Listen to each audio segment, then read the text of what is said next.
My story is simple and banal, like all cheating husbands. When I was young, I was fond of music, playing in a rock band. I took my future wife from a colleague of mine in the band. I lost my head for love with her. We dated for almost a year. He tried to win her back, but to no avail. Did she love me? I think she did. We ended up getting married when I was in my 4th year at university. My wife was a year younger than me. We lived with my parents. She came from a disadvantaged family. Her father died early, and her mother didn't have time for her. A year later, my son was born. I had money problems. As a student, I received a scholarship, which was impossible to live on. Of course, my parents helped me in every way they could, and I also worked as a part-time watchman and played in clubs. In general, I made ends meet somehow. At the end of my studies, I was offered to join the Army as an officer. After consulting with my wife, I agreed. I was sent to serve in a big city as a commander of a reconnaissance platoon. I must say that I was a sporty fellow, a master of sports in biathlon. 2 months later, my wife and son arrived. We were given a room in the officers' dormitory. The life of a serviceman was full of business trips, and I was often absent at the exercises and field camps. My wife was left alone for a long time.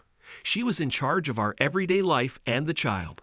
So we lived for 3 years. One fall, I came home from a brief business trip. 3 years. One fall, I came home from a brief business trip. And in the evening, I tried to caress my wife. She denied in every way, saying that she was tired with the baby, that she was starting her period. Nevertheless, I managed to undress her and saw numerous hickeys on her body. Not just one, but many and all over her body. There were hickeys on the inside of many and all over her body. There were hickeys on the inside of her thighs and even on her pubis. My wife started crying. She was hysterical. But I made her tell me what had happened. According to her, she had a mutual acquaintance, a fellow countryman. She invited him to the table, and then he suddenly moved with her to the bed, where he started molesting her, and eventually what happened. He molested her, and in a fit of passion those hickeys appeared. She claimed that there was no sex between them. That she came to her senses in time to kick him out. She told him not to touch her and not to embarrass her. That night I slept in the barracks. In the morning I found my friend, and after some brief physical violence I forced him to say everything. He apologized to me. I lived in the barracks for a week. Then my wife found me and persuaded me to come back for my son. I did not make a big fuss, except for beating up my acquaintance. Nobody in the military unit knew about what had happened. We moved on with her. When the term of my service began to come to an end, I wrote a report with a request to leave me in the armed forces. That is how I became a professional soldier. A year later, I went on a long business trip for almost 3 months, and when I came back, kind people told me that while I was there, my wife and her friends were having a good time with young officers. I guessed what the fun was, but I had no direct evidence of adultery. How many times I was going to break up with her, but every time I stayed for the sake of my son. This went on for about 8 years. A daughter was born. My wife was against it. She wanted to have an abortion, but I refused. At the beginning of the 90s, I started going on business trips to hot spots. On one of them, I was wounded badly. For 2 weeks, I was between life and death. Then I recovered for a long time, but the doctors warned me that I could stay an invalid for life. In total, I was discharged after half a year of wandering around in hospitals. All that time, my wife never came to see me. My father and older brother came to pick me up. When I asked where my wife was, my father said she had gone away with a man, and that she had left her children with my parents. Maybe I would have drank myself to death from such betrayal, but there were children and unbearable pain in my soul. I left the army. My health gradually improved, so much so that I passed my medical examination and joined the police. My parents helped me raise my children, so another 10 years passed. My son graduated from the police academy, and my daughter went to university.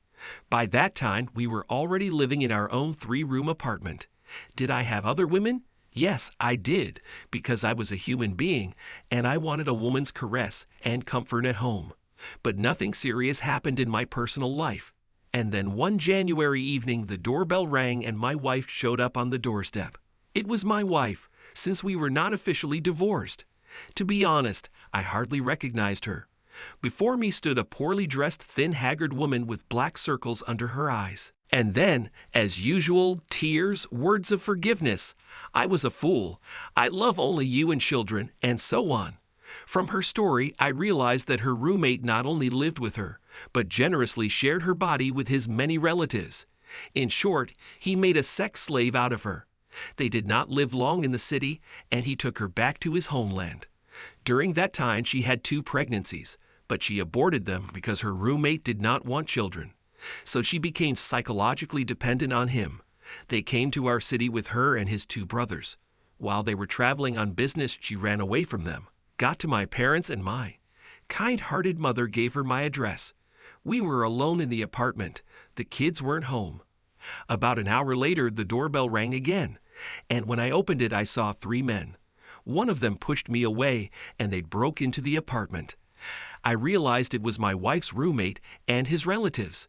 It turned out that one of the brothers had followed her. My wife tried to hide, but they quickly found her and tried to take her away. That's where my skills as a reconnaissance commander came in handy. Anyway, while the police arrived, who had been called by the neighbors, I took my soul away. A patrol arrived and got the uninvited guests all tangled up and brought them to the station. All except my wife. I confess, I felt sorry for her. I felt sorry for her because I found myself loving her all the time, in spite of everything. I had already held a serious position in the police, so I had no problem with uninvited guests. After the required 15 days in jail and after the appropriate preventive measures, they disappeared from the city forever. My wife stayed at my place. The children came. My son accepted my mother, but my daughter never forgave me for cheating on her. That's how we live. When I look at her, I remember only the good things that happened between us. After all, we did have it. Now my wife has health and mental problems and no pension. Twice a year, I take her to a sanatorium for health improvement. I am 56 years old now. I am a police colonel in the reserve. I get a good pension. I work in my first profession as an engineer in a gold mining company. I have more than enough money. I spend it with pleasure on my children and grandchildren, and of course, on my wife. That's the story. Honestly, I wrote it just to pour out my heart. Honestly, I wrote it just to pour out my heart. Thanks to everyone who took the time to listen to today's stories. If you enjoyed it, please consider liking and subscribing if you haven't already. Feel free to share your thoughts on the events in the comments below. Take care.